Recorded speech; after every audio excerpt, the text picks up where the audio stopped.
So before the break, Dr. Dave Williams, CEO of Southlake, shocked me with the concept of Dare to be Bear. So I'd like to give you the opportunity to tell us a little bit about that. It sounds very interesting. We are very excited about this. We're in the process right now of rolling out a new program. It's part of our hand hygiene journey and getting us from 90% up to 100% compliance, but it's bare below the elbows. And to help roll out this bare below the elbows, we're creating a video. It's called Dare to be Bear. And you have to stay tuned and watch this on YouTube as soon as it comes out. It should be out in the next couple of weeks. I'm envisioning someone standing there bare below the elbows, but I'm pretty sure that's not the case. So tell me a little bit about what that's about. So it's from the elbows down, and interestingly enough, there's a phrase called the normalization of deviance in organizations that actually came from the space program.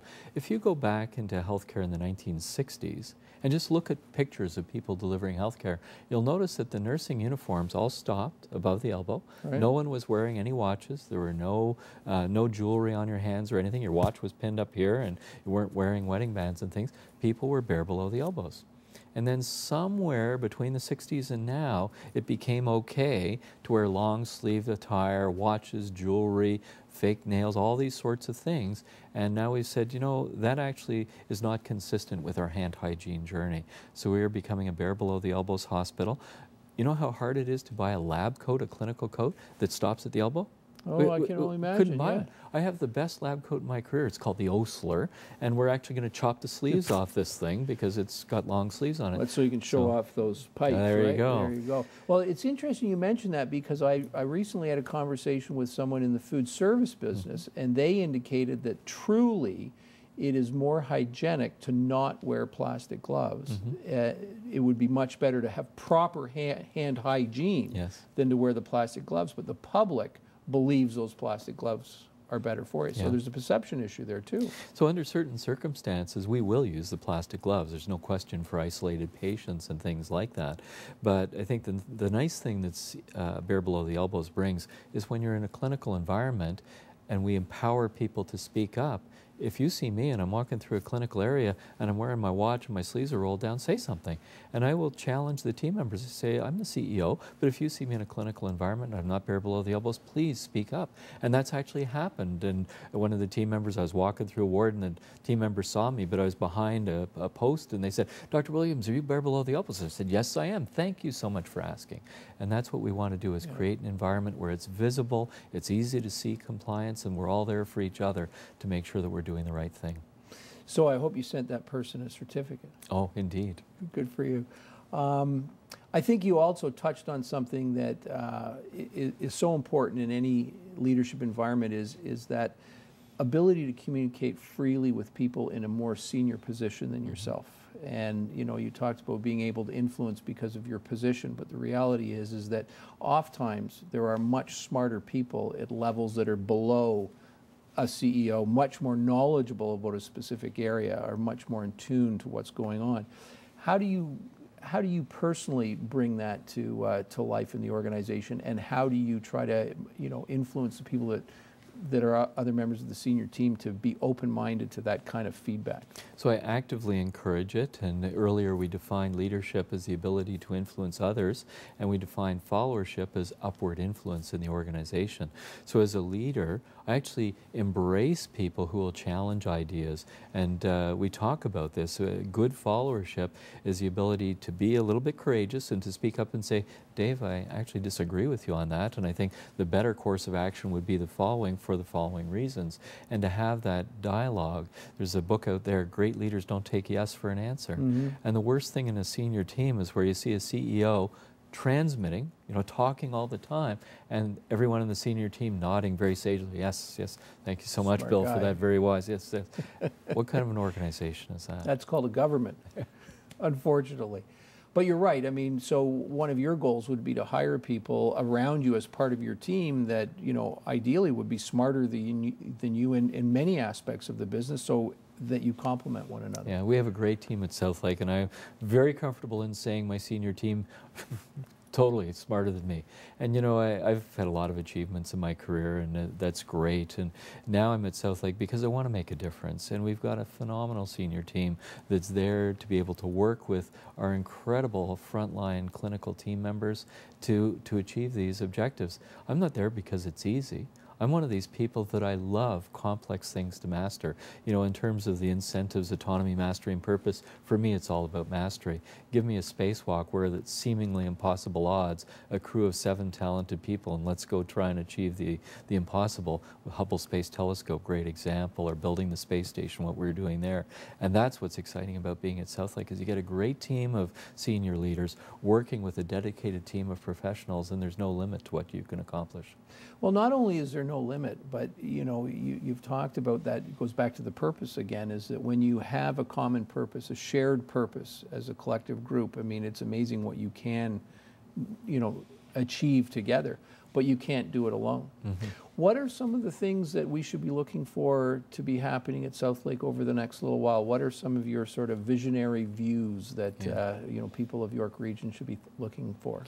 So we're very excited. We're in the process of strategic planning right now. Over the next 6 months or so, we'll be looking to develop our strategic plan for the next 5-6 years or so. And we're developing a patient-centered model in delivering healthcare. And many people will listen to that and say, well, so what? I mean, that's all hospitals say, that they have a patient-centered focus. But in fact, we're focusing on the patient experience right from the beginning, in the community, right through to accessing the services at Southlake, going back into the community, and trying to figure out a way in which we can streamline that, make it more efficient, and make sure that we're aligning the outcomes with what's desired for the patient.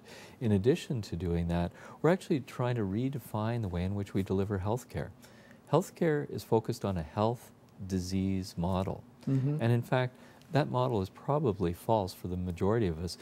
Everyone, as we get older, develop medical issues that get managed by our family doctor and our primary care team. So we're trying to think about a new way of delivering care where we're working in partnership with patients and their family to help manage their wellness over their lifetime, as opposed to the polarized, I'm sick, I have to go to the hospital to rest and recover, in a wellness model, utilizing the resources that the hospital can provide, utilizing the resources that primary care can provide to stay out of hospitals, to be able to provide the best care for the patient at the right time in the right place.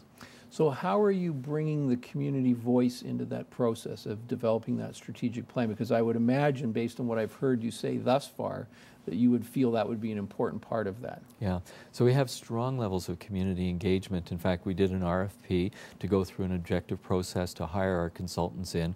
We brought in TELUS Health Solutions and Overlap Associates Incorporate. Overlap is a design firm. Mm-hmm. Why are we using a design firm to talk about healthcare? Well, it turns out that design firms are experts in understanding client expectations. So we have a whole series of street team volunteers who are going out to interview patients and their families, team members in the hospital, members of the community. We're actually interviewing the CEOs of all the other hospitals in the LHIN, trying to understand what other people see, the stakeholders see, as our opportunity to put patients first, that primary commitment that we have in our values.